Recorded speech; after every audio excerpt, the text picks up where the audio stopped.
भजन कल हे मनवा एको आधो घरी, भजन कल हे मनवा एको आधो घरी, भजन कल हे मनवा एको आधो घरी। साझवा सबेरे चाहे कब दोपहरिया, रतिया में हरी हरी चाहे तीज हरिया। साझवा सबेरे चाहे कब दोपहरिया, रतिया में हरी हरी चाहे तीज हरिया। हिया में बसाल उनके, हिया में बसाल उनके ध्यान तनि धरी।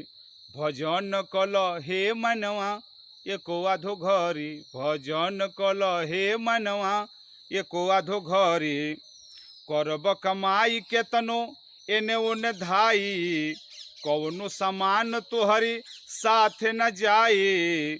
करब कमाई केतनो एने ओने धाई, कौनो सामान तोहरी साथ न जाई।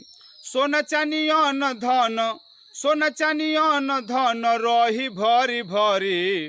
भजन कल हे मनवा एको आधो घरी, भजन कल हे मनवा एको आधो घरी। उड़ी जाई सुगना पी जारवा के छोड़ के, सबके भुलाई जाई नाता नेह तोड़ के। उड़ी जाई सुगना पी जारवा के छोड़ के, सबके भुलाई जाई नाता नेह तोड़ के। मटिया की पिजरा में आग लागी जरी, मटिया की पिजरा में आग लागी जरी। भजन कल हे मनवा एको आधो घरी, भजन कल हे मनवा एको आधो घरी। हरि हरि बोल तनी कौशल करे जा, कल कमाई साथे हरि गुण ले जा। हरि हरि बोल तनी कौशल करे जा, कल कमाई साथे हरि गुण ले जा। पिया के पुकार होई जाए के परी, पिया के पुकार होई जाए के परी।